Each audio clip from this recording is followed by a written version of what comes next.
Hi, this is Tucker Carlson tonight. I think it's August 7th, and I haven't watched it, but I know it's going to be good. Just take note.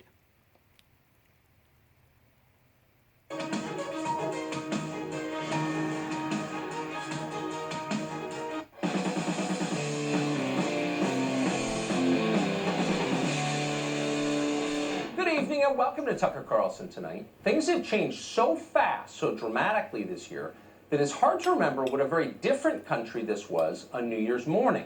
Back then, a little over 7 months ago, the U.S. felt politically volatile. It definitely was. There was an election coming. But it still felt fundamentally American. There was no mistaking this country for any other country. We weren't Mexico or Luxembourg or Burundi. We definitely weren't China.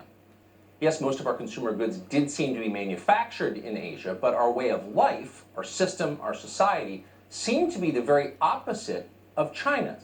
The Chinese were enslaved. We were free.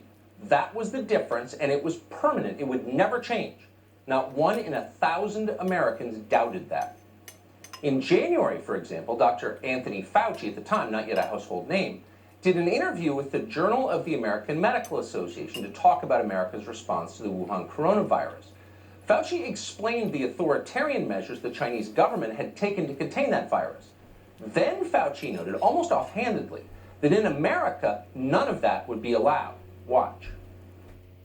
They've not only shut out the traffic out of Wuhan, planes, trucks, buses, ferries, rail, but they've done it to a number of the surrounding cities. So rather than say historically it doesn't do much good, which is true, I think it's important to wait and see that maybe the Chinese, because of the state of their society, that they're able to do that. I mean, as you well know, there's no chance in the world that we could do that to Chicago or to New York or to San Francisco. As you well know, there is no chance in the world that we could do that to Chicago or to New York or to San Francisco. That's what Fauci said. Note his use of the word to. The Chinese government was doing these things to its people, not for them. In other words, these were punishments, not remedies. And none of that would ever be allowed here in a free country. It just couldn't happen in America. Fauci's words seem quaint now, like a fax machine or a black and white photograph. Fauci himself has since become one of the most strident advocates of a Chinese response to coronavirus, but he's hardly alone in that. Yesterday, the mayor of New York announced that he plans to erect armed checkpoints around the perimeter of the city and use plainclothes government agents to follow citizens to their homes. It would have been impossible to imagine any of that in January. Yet de Blasio's announcement didn't seem especially shocking. We're used to it now. That's how similar to China we have become. It's a big change. But like all seismic shifts, it happened incrementally before it happened overnight. For years, we watched our leaders prostrate themselves before the Chinese government. Most of us just assumed they were greedy. That's why they were doing it. China was paying their bills, so they bowed. We never imagined they actually admired the Chinese system. Oh, but they did. And that became clear with the arrival of the coronavirus. The first tip was their resolute refusal to admit where the virus came from. When strong evidence emerged from Chinese scientists that the disease originated in a lab in Wuhan, our leaders immediately and adamantly dismissed it as a conspiracy theory. They didn't want to know more. Their first instinct was to defend China. They didn't want the Chinese system discredited. That seemed confusing, but we soon learned why. The Democratic political activist Zeke Emanuel was among the first to reveal how the left planned to use the pandemic to change the United States. Here he is on MSNBC 4 months ago this week. Realistically, COVID-19 will be here for the next 18 months or more. We will not be able to return to normalcy until we find a vaccine or effective medications. Is all that economic pain worth trying to stop COVID-19? The truth is, we have no choice. Oh, the truth is we have no choice. Except in a democracy, we always have a choice. That's why it's different from an autocracy. In a democracy, on the big questions, the public gets to decide what the public wants. The people rule. That's the whole point of the American system. But the left had no plans to let the public decide anything. So instead, they issued resolute decrees. Remain at home, wear a mask, do not congregate with others. No one asked voters what they thought about any of this. Democracy played no role in it. The orders came down, men with guns enforced the orders, the government used sophisticated technology to track down anyone who disobeyed them, just like in China. Here's Los Angeles Mayor Eric Garcetti. This has really been marvelously embraced by 99.9% of people. We see it in the traffic data, we see it in the cell phone data, but we're going to hunt down that last 0.1% and say, you got to get inside, you got to cut it out, and you got to distance. Oh, most people obey, but, quote, we're going to hunt down the last 1%. In other words, no dissent of any kind allowed, just like in China. In China, the government loads disobedient citizens into trucks and carts them away. We have video of that happening. In Los Angeles, they just starve you out. They take away your water and your electricity. These large parties are unsafe and can cost Angelenos their lives. That is why tonight I am authorizing the city to shut off Los Angeles Department of Water and Power Service in the egregious cases in which houses, businesses, and other venues are hosting unpermitted large gatherings. Recognize that? In some ways, all authoritarian societies are the same. They are characterized by corruption, a lack of social trust, and a deep cynicism about government. All those attitudes are endemic in China. Suddenly, they are nearly universal in this country. The public understands that our leaders are lying to us.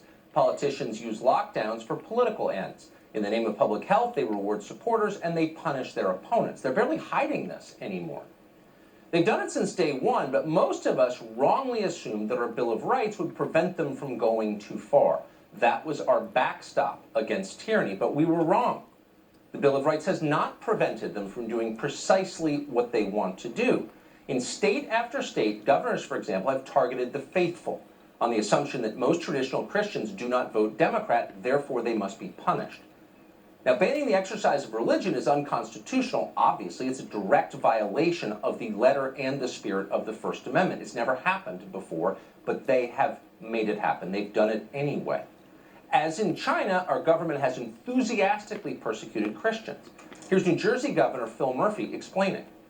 You have closed church services and synagogue services and arrested people for attempting to attend them. Did anyone say that maybe practicing your faith might be important to someone's mental health? Listen, I think we've had a very good common ground with faith leaders of literally every faith who understand this.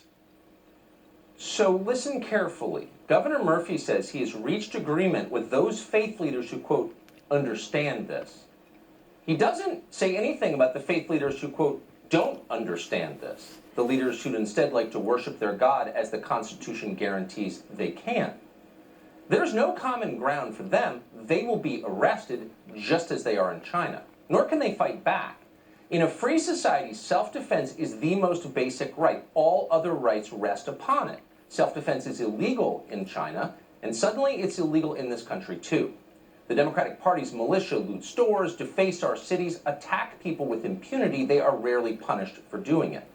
Yet Americans who try to protect their families from the violence face the full rage of the state. They risk going to jail. They have been indicted. As in China, there are now two standards of justice. The party has decided who can be armed. Everyone else must submit.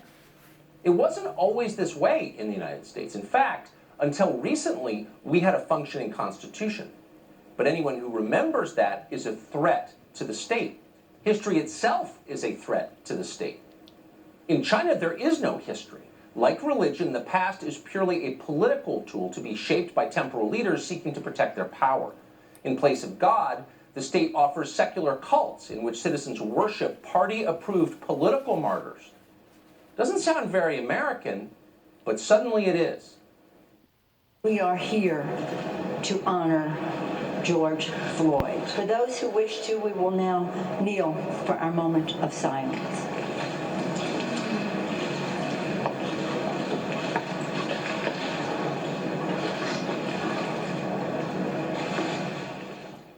Anyone who challenges the cult, who refuses to join it, who won't kneel before it, is punished. And then their complaints are scrubbed from the permanent record. China does this. Chinese censors scour the internet to make certain dangerous ideas never reach the public. Does that sound familiar to you? That's where our tech oligarchs learned it. The United States, in other words, very clearly is becoming very much like China at very high speed. It doesn't mean the two countries are identical. There's still real differences between them. In China, for example, leaders still think beyond the next election. They don't have real elections, so they can take a long-term view. And in China, they understand that countries in which the population is divided against itself, countries in which citizens have nothing meaningful in common with one another, are weak countries. And over time, countries like that are doomed. And so China emphatically rejects identity politics. It's illegal there. Leaders in China don't narrowcast to tiny constituencies based on their, quote, identity. The idea is appalling to them. The Chinese focus instead on national identity. They don't worship diversity, they promote unity. And that's why long-term, they believe they will win. The Chinese also believe, and this is another striking difference, that their economy is worth saving. They didn't destroy it with coronavirus quarantines, harsh as they were. Unlike the United States, China was a poor place until fairly recently. And so they know firsthand that poor countries are powerless, and they don't want that. In other words, the Chinese care about themselves and their future. And that's one thing we could actually learn from them, but we don't seem to be. Chris Bedford is a senior editor at The Federalist. He joins us tonight. We're happy to have him. Chris, thanks so much for coming on. Do you notice the wholesale, countrywide change in attitudes, at least among our leaders, but not exclusively among them, in the last 7 months? Yes, especially. Yes. Measures. Especially in the last 7 months. All of a sudden, we resemble what we said we hated. And they've been laying the groundwork for that for a while. To your end point, our American left is different from a lot of the global illiberal lefts in that they're the only ones that don't like their country. The Cubans, the Soviets, the Chinese, they're all fiercely patriotic. We don't have that, but we have. I'm going to stop it here. You can probably see it on YouTube. I'm pretty sure he probably posted this particular clip. But thank you for watching it here.